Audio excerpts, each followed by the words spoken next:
கர்த்தருக்கு பிரியமானவர்களே, எனக்கு மட்டும் ஏன் இவ்வளவு சோதனை? மற்றவர்களை பார்க்கிலும் நான் அதிகம் ஜெபிக்கிறேன், அதிகம் ஆண்டவரோடு இருக்கிறேன். ஆனால் எனக்கு மட்டும் ஏன் சோதனையின் மேல் சோதனை, வேதனையின் மேல் வேதனை, வியாதியின் மேல் வியாதி? எனக்கு இதற்கு முடிவே இல்லையா?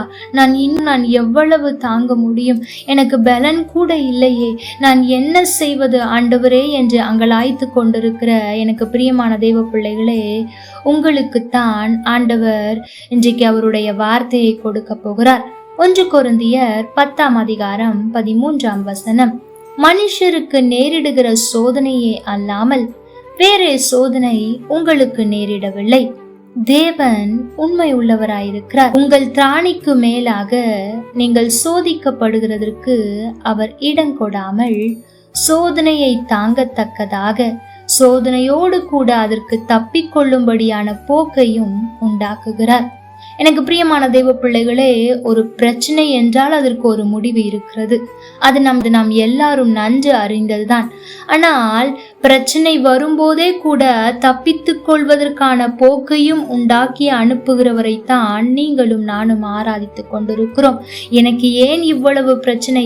இதே என்னுடைய நிலையில் வேற மனிதர்கள் இருந்திருப்பார்கள் என்று சொன்னால் நிச்சயம் உயிர் வாழ்ந்திருக்க மாட்டார்கள் என்று எல்லாம் சொல்லி கொண்டிருக்கிற எனக்கு பிரியமான தேவ பிள்ளைகளே, உண்மைத்தான். ஆனால் நீ எவ்வளவு தாங்குவாய் என்று ஆண்டவருக்கு தெரியும். உனக்கு எவ்வளவு சோதனை கொடுத்தால் நீ ஆண்டவரை மறுதலிக்காமல் ஆண்டவருக்காய் நிற்பாய் என்று அவருக்கு தெரியும். ஆகவே ஒன்றை புரிந்து கொள்ளுங்கள், இந்த நாளிலும் அவர் உங்களுடைய திராணிக்கு மேலாக உங்களை சோதிக்கவே விட மாட்டார். ஒருவேளை நீங்கள் யோசிக்கலாம், அவர்களை காட்டிலும் எனக்கு பிரச்சனை அதிகமாய் இருக்கிறதே, வேதனை அதிகமாய் இருக்கிறதே. உண்மைத்தான், காட்டிலும் அதிக திராணி உங்களுக்கு இருக்கிறது என்பதனால்தான் ஆண்டவர் உங்களுக்கு அதிக பிரச்சனைகளை கொடுக்கிறார். ஆனால் நாம் ஒன்றை மறந்து போகவே கூடாது, நம் சக்திக்கு மீறி நம்மை சோதிக்க அவர் இடம் கொடுக்க மாட்டார். இரண்டாவது, அதை தாங்குவதற்கான பலனையும் அவர் கொடுக்கிறார். மூன்றாவது, தப்பி செல்வதற்கான வழியையும் அவர் உண்டாக்குகிறார். எனக்கு பிரியமான தேவ பிள்ளைகளே, நீங்கள் கஷ்டங்களின் வழியாய் வரும்போது அல்லது மற்றவர்களை விட எனக்கு பிரச்சனைகளும் போராட்டங்களும் வேதனைகளும் வியாதியும் பலவீனமும் அதிகமாய் இருக்கிறது, எந்த பக்கம் பார்த்தாலும் நெருக்கமாய் இருக்கிறது என்று இருப்பீர்கள் என்றால் ஒன்றை நீங்கள் நினைவில் வைத்துக் கொள்ளுங்கள். உங்களுடைய திராணிக்கு மேல் அவர் உங்களை சோதிக்கவில்லை. நீ கடந்து வருகிற பாதையில் உங்களை தாங்குவதற்கு அவர் பலன் கொடுத்திருக்கிறாரே, கடைசியாக கூட அவர் தப்பித்துக் கொள்வதற்கான வழியையும் நிச்சயம் உண்டாக்கிவிட்டார். உங்களுக்கு அதை காண்பிக்க அவர் போதுமானவராய் இருக்கிறார் என்பதை நீங்கள் விசுவாசிக்க வேண்டும். வேதத்தில் நாம் அப்படி அநேகரை எடுத்துக்கொள்ள முடியும். யோசேப்புக்கு ஒரு விதமான சோதனை, அந்த குடும்பங்களால் வெறுக்கப்படுகிறான். வனாந்தரம், குழி, தெரியாத இடத்தில் அடிமையாய் போகிறான். இன்னும் சிறைச்சாலை என்று அவனுக்கு வந்த சோதனை ஒரு விதம். யோபுவை எடுத்துக்கொள்ளுங்கள், எல்லாவற்றையும் ஒரே நாளில் இழந்து விடுகிறான்.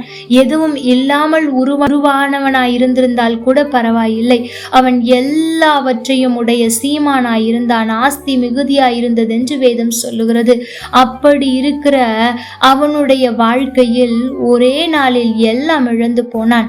ஆனாலும் கூட அவன் தேவனை தூஷிக்கவில்லை. எனக்கு பிரியமான தேவ பிள்ளைகளே, ஆண்டவருக்கு தெரியும் உங்கள் திராணிக்கு எதை கொடுத்தால் நீங்கள் தாங்குவீர்கள் என்று ஆண்டவருக்கு நிச்சயம் தெரியும்.